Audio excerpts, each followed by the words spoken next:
in Christ alone, yeah. Know His power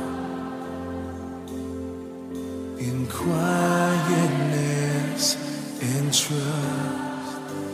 When the oceans rise and thunders roll, I will soar with you above the storm. Yes, I will. Father, you are king over the flood. I will be still, know you, the God.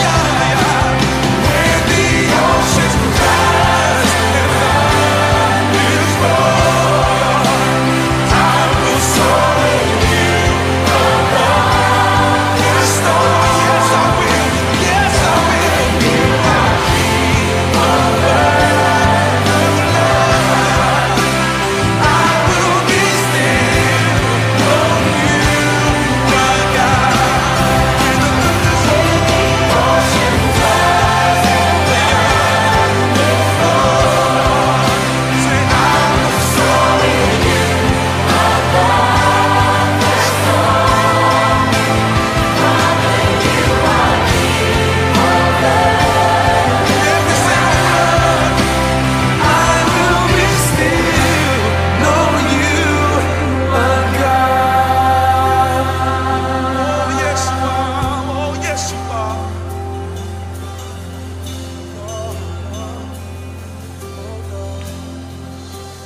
I will be still, know, oh God.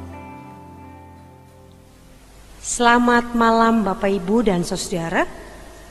Kita ada kembali dalam ibadah keluarga 17 Juni 2020. Saya mau menyapa Bapak Ibu yang ada pada mengikuti ibadah daring atau ibadah online dari Jemaat Cahaya Anugerah. Jemaat-jemaat Cahaya Anugerah yang ada di sektor 5 sektor pelayanan. Saya menyapa selamat malam Yerusalem, Kanaan, Yudea, Bethlehem, dan Samaria. Sungguh luar biasa Allah menuntun kita pada perjalanan waktu dalam masa wabah pandemi ini. Tetap kita ada dalam ibadah di rumah tangga, di keluarga kita masing-masing. Hari ini tanggal 17 Juni 2020. Perikop kita pada perjanjian lama dimulai pada kitab Kejadian 48 15 sampai dengan 22. Allah tahu apa yang terbaik.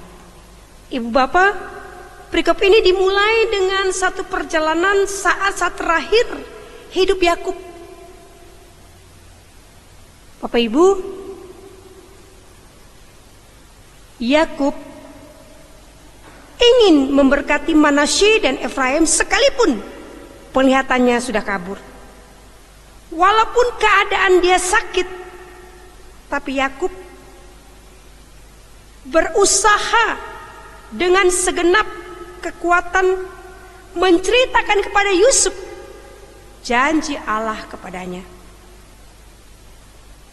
Pada ayat 12 pasal 48, lalu Yusuf menarik mereka dari antara lutut ayahnya dan ia sujud dengan mukanya sampai ke tanah. Yakub berhadapan muka dengan Yusuf. Yakub merengkuh cucu-cucunya. Yakub bertindak sebagai yang mempunyai Manasye dan Efraim. Dan ia mau mengatakan, Bapak Ibu, Tuhan menepati janji leluhur mereka. Abraham memberkati anak cucu. Dilanjutkan, Abraham punya anak Ishak, Ishak punya anak Yakub.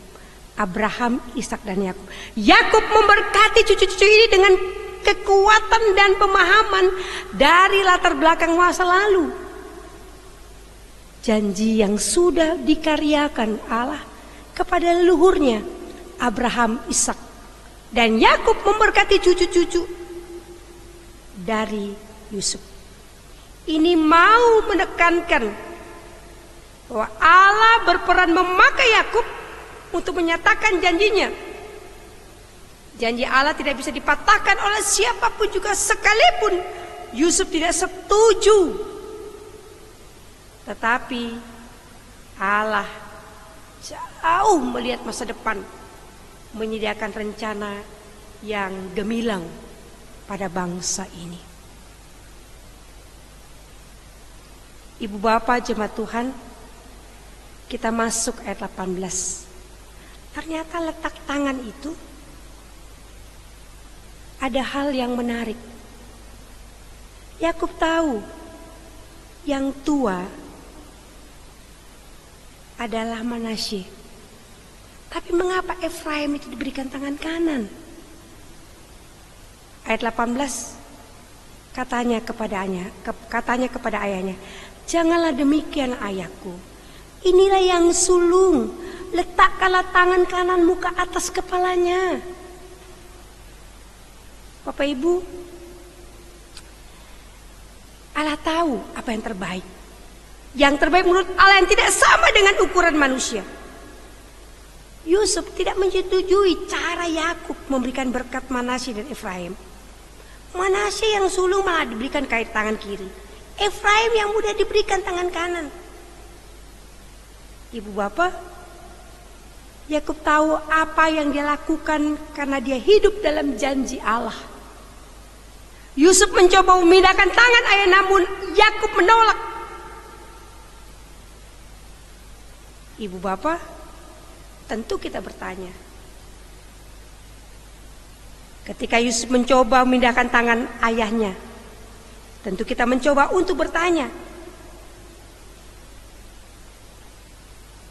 Efraim diberkati dengan tangan kanan, Manasye dengan tangan kiri. Apa kesalahan Manasye? Saya mau sampaikan Bapak Ibu, Allah bebas menentukan kehendaknya. Kedua-duanya diberkati Allah. Memang Efraim mendapatkan keistimewaan dari Allah. Ketika Yusuf menyaksikan pemberkatan anak-anaknya, dia keliru memahami ini. Karena itu terkadang iman kita lemah dengan situasi yang seperti ini. Kita tergerus dengan kepentingan kita. Ada orang berkata, kalau diberikan tangan kiri, berarti dia tidak menghormati kita. Padahal tangan kiri ini tangan banyak uang loh, ini banyak berkat. Kita merasa lebih terhormat yang di tangan kanan. Kadang-kadang pikiran kita juga seperti pikiran Yusuf ya. Kita tidak tahu tangan kanan kiri ini Allah punya masa depan semua di dalamnya.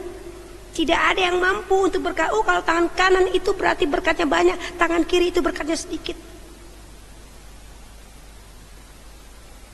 Ibu bapak kekasih dalam Kristus, memang dalam perjalanan ya waktu, seiring dengan waktu yang berjalan, pandangan Yusuf terbuka. Ia menyadari bahwa Allah adalah Allah yang tahu yang terbaik. Ia memahami perbuatan Allah itu kadang-kadang dibutuhkan waktu yang panjang. Dibutuhkan waktu yang panjang.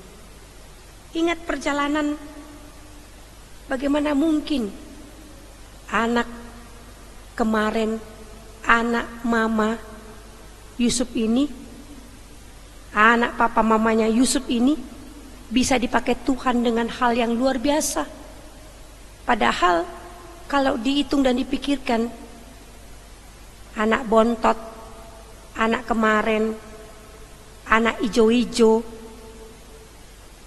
tapi bisa dipakai Tuhan di tanah Mesir.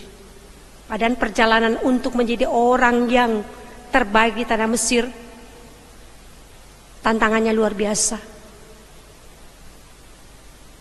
Mungkin pada saat itu orang sebelah mata melihat Yusuf yang sudah dibuang atau dijual oleh kakak-kakaknya.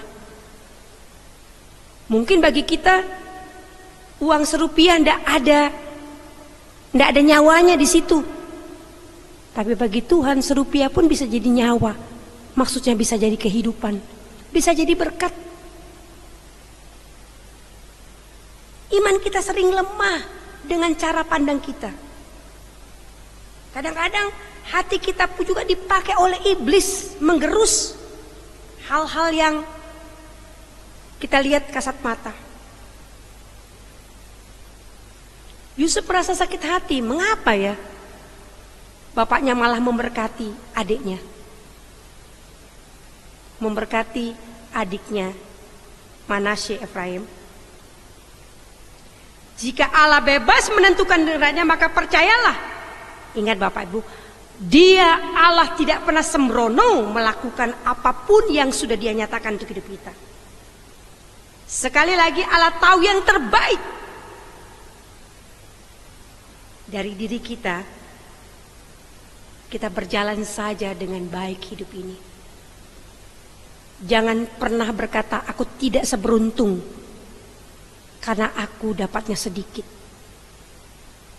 Ingat talenta. Satupun kalau kita melakukan dengan baik, dia bisa berbukit-bukit. Kalaupun orang memandang sebelah mata apa yang ada pada diri kita, ingat, sesungguhnya disitulah berkat Tuhan untuk maju ke depan. Jangan marah atau iri karena sesuatu adalah miliknya dalam pengendaliannya. Mohon hikmat Allah untuk memahami, menerima kehendak Tuhan dengan sikap percaya bahwa Allah tahu apa yang terbaik bagi hidup kita. Allah tahu apa yang terbaik bagi hidup kita. Dan kita harus mengaminkan dan percaya Allah tidak pernah salah. Entah dia beri tangan kiri kah, entah dia beri tangan kanan, entah sedikit atau banyak, entah yang begitu wah atau tidak kelihatan dari mata kita sekalipun, Allah tahu yang terbaik. Yang terbaik itu adalah sesuai dengan rancangan Allah untuk hidup kita. Tuhan memberkati ibu bapak di rumah, memberkati pekerjaan, memberkati kesehatan kita, dan memelihara hidup kita hari ini selama-lamanya. Selamat malam, Tuhan berkati. Amin.